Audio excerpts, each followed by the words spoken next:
Medida provisória número 927, de 22 de março de 2020.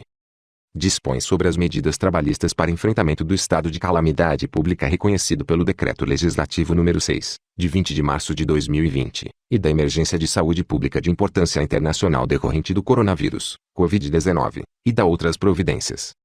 Capítulo 1. Das alternativas trabalhistas para enfrentamento do estado de calamidade pública e da emergência de saúde pública de importância internacional decorrente do coronavírus, Covid-19.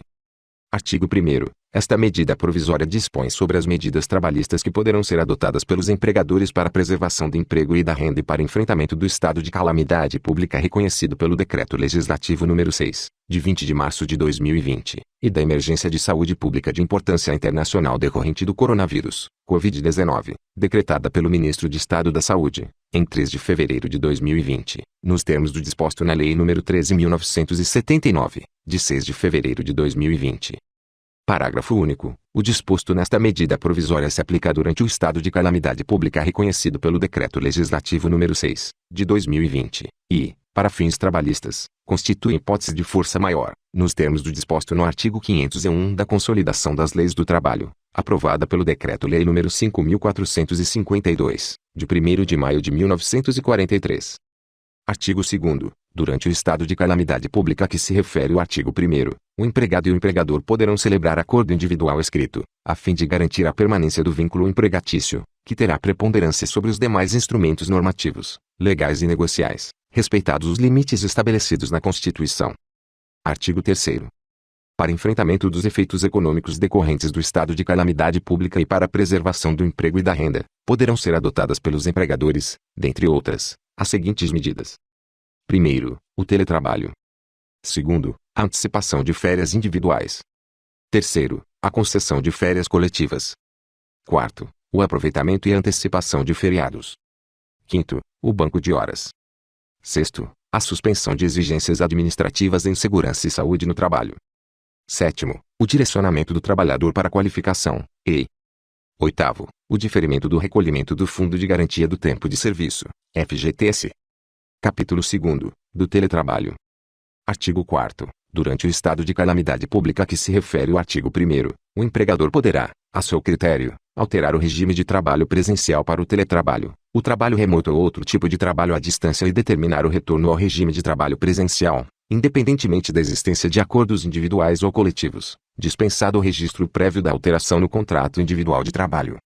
Parágrafo 1º. Para fins do disposto nesta medida provisória, considera-se teletrabalho, trabalho remoto ou trabalho à distância a prestação de serviços preponderante ou totalmente fora das dependências do empregador, com a utilização de tecnologias da informação e comunicação que, por sua natureza, não configurem trabalho externo, aplicável o disposto no inciso 3º do caput do artigo 62 da Consolidação das Leis do Trabalho, aprovada pelo Decreto-Lei nº 5.452, de 1943.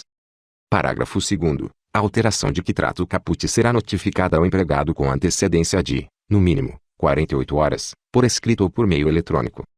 Parágrafo 3º. As disposições relativas à responsabilidade pela aquisição, pela manutenção ou pelo fornecimento dos equipamentos tecnológicos e da infraestrutura necessária e adequada à prestação do teletrabalho, trabalho remoto ou trabalho à distância ou reembolso de despesas arcadas pelo empregado serão previstas em contrato escrito, firmado previamente ou no prazo de 30 dias, contado da data da mudança do regime de trabalho. Parágrafo 4º. Na hipótese de o empregado não possuir os equipamentos tecnológicos e infraestrutura necessária e adequada à prestação do teletrabalho, do trabalho remoto ou do trabalho à distância. Primeiro, o empregador poderá fornecer os equipamentos em regime de comodato e pagar por serviços de infraestrutura, que não caracterizarão verba de natureza salarial, ou. Segundo, na impossibilidade do oferecimento do regime de comodato de que trata o inciso 1º, o período da jornada normal de trabalho será computado como tempo de trabalho à disposição do empregador. Parágrafo 5º. O tempo de uso de aplicativos e programas de comunicação fora da jornada de trabalho normal do empregado não constitui tempo à disposição, regime de prontidão ou de sobreaviso, exceto se houver previsão em acordo individual ou coletivo. Artigo 5º. Fica permitida a adoção do regime de teletrabalho, trabalho remoto ou trabalho à distância para estagiários e aprendizes, nos termos do disposto nesse capítulo. Capítulo 3º. Da antecipação de férias individuais. Artigo 6º. Durante o estado de calamidade pública a que se refere o artigo 1º, o empregador informará ao empregado sobre a antecipação de suas férias com antecedência de, no mínimo, 48 horas, por escrito ou por meio eletrônico, com a indicação do período a ser gozado pelo empregado. Parágrafo 1º. As férias, primeiro, não poderão ser gozadas em períodos inferiores a 5 dias corridos, e, segundo, poderão ser concedidas por ato do empregador, ainda que o período aquisitivo a elas relativo não tenha transcorrido. Parágrafo 2º. Adicionalmente, empregado e empregador poderão negociar a antecipação de períodos futuros de férias, mediante acordo individual escrito. Parágrafo 3º. Os trabalhadores que pertençam ao grupo de risco do coronavírus, Covid-19, serão priorizados para o gozo de férias, individuais ou coletivas, nos termos do disposto neste capítulo e no capítulo 4º. Artigo 7º. Durante o estado de calamidade pública a que se refere o artigo 1º, o empregador poderá suspender as férias ou licenças não remuneradas dos profissionais da área de saúde ou daqueles que desempenhem funções essenciais, mediante comunicação formal da decisão ao trabalhador, por escrito ou por meio eletrônico, preferencialmente com antecedência de 48 horas. Artigo 8º. Para as férias concedidas durante o estado de calamidade pública a que se refere o artigo 1º, o empregador poderá optar por efetuar o pagamento do adicional de 1/3 de férias após sua concessão, até a data em que é devida a gratificação natalina prevista no artigo 1º da Lei nº 4.749, de 12 de agosto de 1965.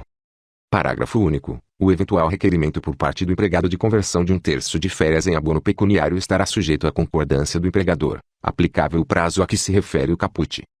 Artigo 9º. O pagamento da remuneração das férias concedidas em razão do estado de calamidade pública a que se refere o artigo 1º poderá ser efetuado até o 5º dia útil do mês subsequente ao início do gozo das férias, não aplicável o disposto no artigo 145 da Consolidação das Leis do Trabalho, aprovada pelo Decreto-Lei nº 5.452, de 1943. Artigo 10. Na hipótese de dispensa do empregado, o empregador pagará, juntamente com o pagamento dos haveres rescisórios, os valores ainda não adimplidos relativos às férias. Capítulo 4. Da concessão de férias coletivas. Artigo 11. Durante o estado de calamidade pública a que se refere o artigo 1º, o empregador poderá, a seu critério, conceder férias coletivas e deverá notificar o conjunto de empregados afetados com antecedência de, no mínimo, 48 horas, não aplicáveis o limite máximo de períodos anuais e o limite mínimo de dias corridos previstos na Consolidação das Leis do Trabalho, aprovada pelo Decreto-Lei nº 5.452, de 1943. Artigo 12. Ficam dispensadas a comunicação prévia ao órgão local do Ministério da Economia e a comunicação aos sindicatos representativos da categoria profissional, de que trata o artigo 139 da Consolidação das Leis do Trabalho, aprovada pelo Decreto-Lei nº 5.452, de 1943. Capítulo 5º. Do aproveitamento e da antecipação de feriados.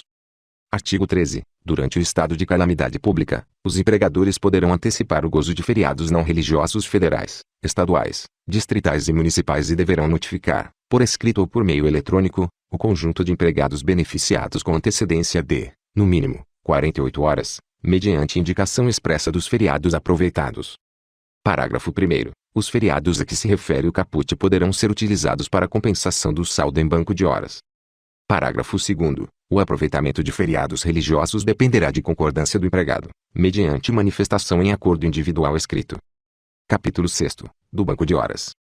Artigo 14. Durante o estado de calamidade pública a que se refere o artigo 1º, ficam autorizadas a interrupção das atividades pelo empregador e a constituição de regime especial de compensação de jornada, por meio de banco de horas, em favor do empregador ou do empregado, estabelecido por meio de acordo coletivo ou individual formal, para a compensação no prazo de até 18 meses, contado da data de encerramento do estado de calamidade pública. Parágrafo 1º. A compensação de tempo para a recuperação do período interrompido poderá ser feita mediante prorrogação de jornada em até 2 horas, que não poderá exceder 10 horas diárias. Parágrafo 2º. A compensação do saldo de horas poderá ser determinada pelo empregador independentemente de convenção coletiva ou acordo individual ou coletivo. Capítulo 7º. Da suspensão de exigências administrativas em segurança e saúde no trabalho. Artigo 15. Durante o estado de calamidade pública a que se refere o artigo 1º, fica suspensa a obrigatoriedade de realização dos exames médicos ocupacionais, clínicos e complementares, exceto dos exames demissionais. Parágrafo 1º. Os exames a que se refere caput serão realizados no prazo de 60 dias, contado da data de encerramento do estado de calamidade pública. Parágrafo 2º. Na hipótese de o médico coordenador de programa de controle médico e saúde ocupacional considerar que a prorrogação representa risco para a saúde do empregado, o médico indicará ao empregador a necessidade de sua realização. Parágrafo 3º. O exame demissional poderá ser dispensado caso o exame médico ocupacional mais recente tenha sido realizado há menos de 180 dias. Artigo 16. Durante o estado de calamidade pública a que se refere o artigo 1º, fica suspensa a obrigatoriedade de realização de treinamentos periódicos e eventuais dos atuais empregados, previstos em normas regulamentadoras de segurança e saúde no trabalho. Parágrafo 1º. Os treinamentos de que trata o caput serão realizados no prazo de 90 dias, contado da data de encerramento do estado de calamidade pública.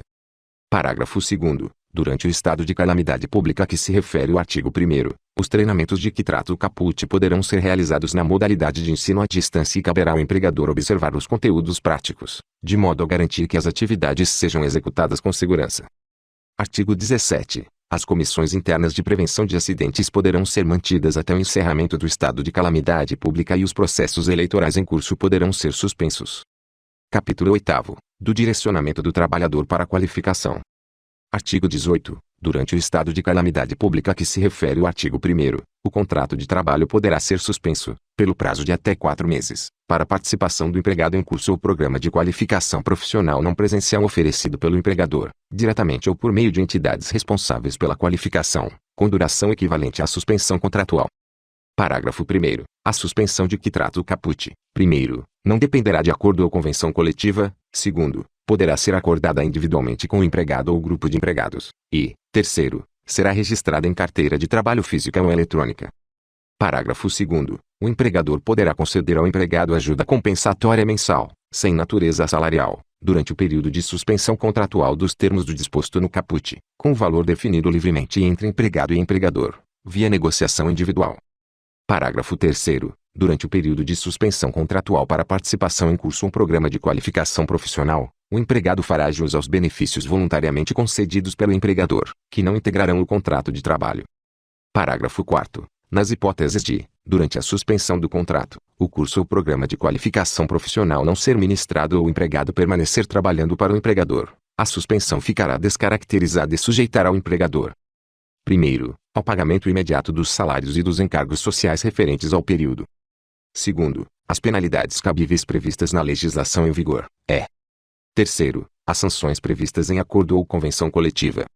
Parágrafo 5º. Não haverá concessão de bolsa à qualificação no âmbito da suspensão de contrato de trabalho para a qualificação do trabalhador de que trata este artigo e o artigo 476-A da Consolidação das Leis do Trabalho, aprovada pelo Decreto-Lei nº 5.452, de 1943.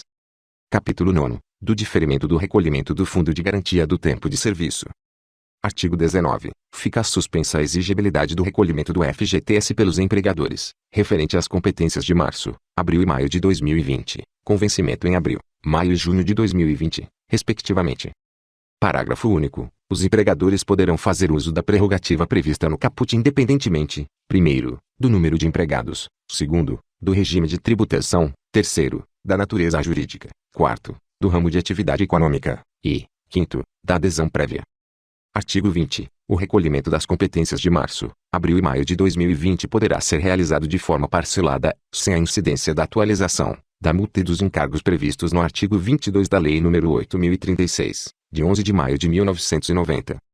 Parágrafo 1º. O pagamento das obrigações referentes às competências mencionadas no caput será quitado em até 6 parcelas mensais, com vencimento no 7º dia de cada mês, a partir de julho de 2020, observado o disposto no caput do artigo 15 da Lei nº 8.036, de 1990. Parágrafo 2º. Para usufruir da prerrogativa prevista no caput, o empregador fica obrigado a declarar as informações, até 20 de junho de 2020, nos termos do disposto no inciso 4º do caput do artigo 32 da Lei nº 8.212, de 24 de julho de 1991, e no Decreto nº 3.048, de 6 de maio de 1999, observado que: 1º, as informações prestadas constituirão declaração e reconhecimento dos créditos delas decorrentes, caracterizarão confissão de débito e constituirão instrumento hábil e suficiente para a cobrança do crédito de FGTS, e 2º, os valores não declarados, nos termos do disposto neste parágrafo, serão considerados em atraso, e obrigarão o pagamento integral da multa e dos encargos devidos nos termos do disposto no artigo 22 da Lei nº 8.036, de 1990. Artigo 21. Na hipótese de rescisão do contrato de trabalho, a suspensão prevista no artigo 19 ficará resolvida e o empregador ficará obrigado: Primeiro, ao recolhimento dos valores correspondentes, sem incidência da multa e dos encargos devidos nos termos do disposto no artigo 22 da Lei nº 8.036, de 1990, caso seja efetuado dentro do prazo legal estabelecido para sua realização, e segundo, ao depósito dos valores previstos no artigo 18 da Lei nº 8.036, de 1990. Parágrafo único. Na hipótese prevista no caput, as eventuais parcelas vincendas terão sua data de vencimento antecipada para o prazo aplicável ao recolhimento previsto no artigo 18 da Lei nº 8.036, de 1990. Artigo 22. As parcelas de que trata o artigo 20, caso inadimplidas, estarão sujeitas à multa e aos encargos devidos nos termos do disposto no artigo 22 da Lei nº 8.036, de 1990. Artigo 23. Fica suspensa a contagem do prazo prescricional dos débitos relativos a contribuições do FGTS pelo prazo de 120 dias, contado da data de entrada em vigor desta medida provisória. Artigo 24. O inadimplemento das parcelas previstas no parágrafo 1º do artigo 20 ensejará o bloqueio do certificado de regularidade do FGTS. Artigo 25. Os prazos dos certificados de regularidade emitidos anteriormente à data de entrada em vigor desta medida provisória serão prorrogados por 90 dias. Parágrafo único. Os parcelamentos de débito do FGTS em curso que tenham parcelas a vencer nos meses de março, abril e maio não impedirão a emissão de certificado de regularidade. Capítulo 10. Outras disposições em matéria trabalhista. Artigo 26. Durante o estado de calamidade pública a que se refere o artigo 1º, é permitido aos estabelecimentos de saúde, mediante acordo individual escrito, mesmo para as atividades insalubres e para a jornada de 12 horas de trabalho por 36 horas de descanso. Primeiro, prorrogar a jornada de trabalho, nos termos do disposto no artigo 61 da Consolidação das Leis do Trabalho, aprovada pelo Decreto-Lei nº 5.452, de 1943, e segundo, adotar escalas de horas suplementares entre a 13ª e a 24ª hora do intervalo interjornada, sem que haja penalidade administrativa, garantido o repouso semanal remunerado nos termos do disposto no artigo 67 da Consolidação das Leis do Trabalho, aprovada pelo Decreto-Lei nº 5.452, de 1943.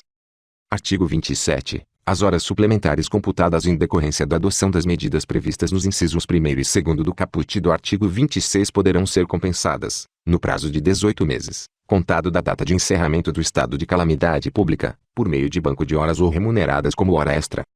Artigo 28. Durante o período de 180 dias, contado da data de entrada em vigor desta medida provisória, os prazos processuais para apresentação de defesa e recurso no âmbito de processos administrativos originados a partir de autos de infração trabalhistas e notificações de débito de FGTS ficam suspensos.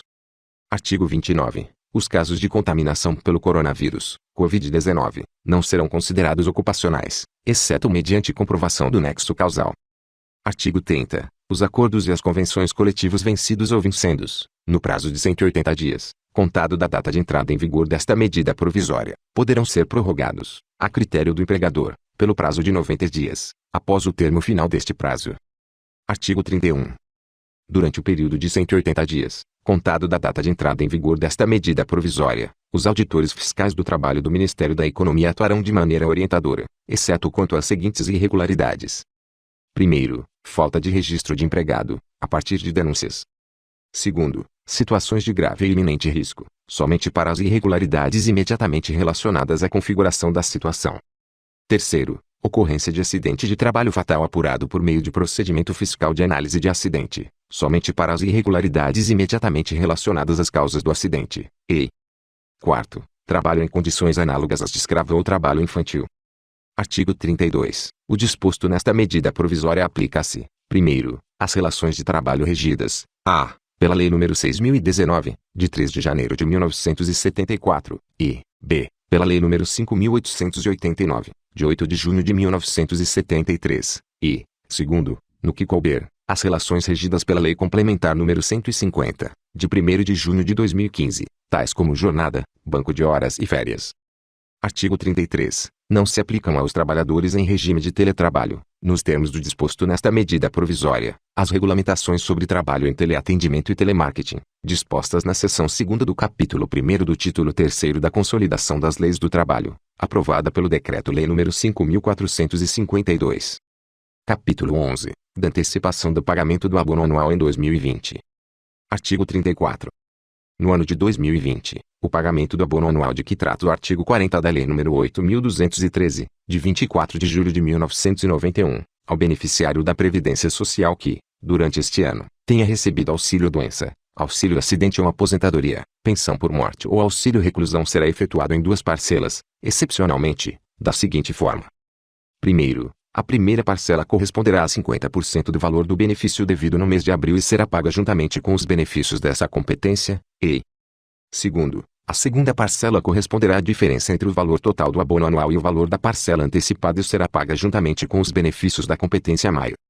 Artigo 35. Na hipótese de cessação programada do benefício prevista antes de 31 de dezembro de 2020, será pago o valor proporcional do abono anual ao beneficiário. Parágrafo único. Sempre que ocorrer a cessação do benefício antes da data programada, para os benefícios temporários, ou antes de 31 de dezembro de 2020, para os benefícios permanentes, deverá ser providenciado o encontro de contas entre o valor pago ao beneficiário e o efetivamente devido. Capítulo 12. Disposições finais. Artigo 36. Consideram-se convalidadas as medidas trabalhistas adotadas por empregadores que não contrariem o disposto nesta medida provisória, tomadas no período dos 30 dias anteriores à data de entrada em vigor desta medida provisória. Artigo 37. A Lei nº 8.212, de 1991, passa a vigorar com as seguintes alterações. Artigo 47. Parágrafo 5º. O prazo de validade da certidão expedida conjuntamente pela Secretaria Especial da Receita Federal do Brasil e pela Procuradoria-Geral da Fazenda Nacional do Ministério da Economia, referente aos tributos federais e a dívida ativa da União por elas administrados, será de até 180 dias, contado data de emissão da certidão, prorrogável, excepcionalmente, em caso de calamidade pública, pelo prazo determinado em ato conjunto dos referidos órgãos. Artigo 38. A Lei nº 13.979, de 2020, passa a vigorar com as seguintes alterações. Artigo 3º, parágrafo 6º. Ato conjunto dos Ministros de Estado da Saúde, da Justiça e Segurança Pública e da Infraestrutura disporá sobre a medida prevista no inciso 6º do caput. Parágrafo 6º-A. O ato conjunto a que se refere o parágrafo 6º poderá estabelecer delegação de competência para a resolução dos casos nele omissos. Artigo 39. Esta medida provisória entra em vigor na data de sua publicação.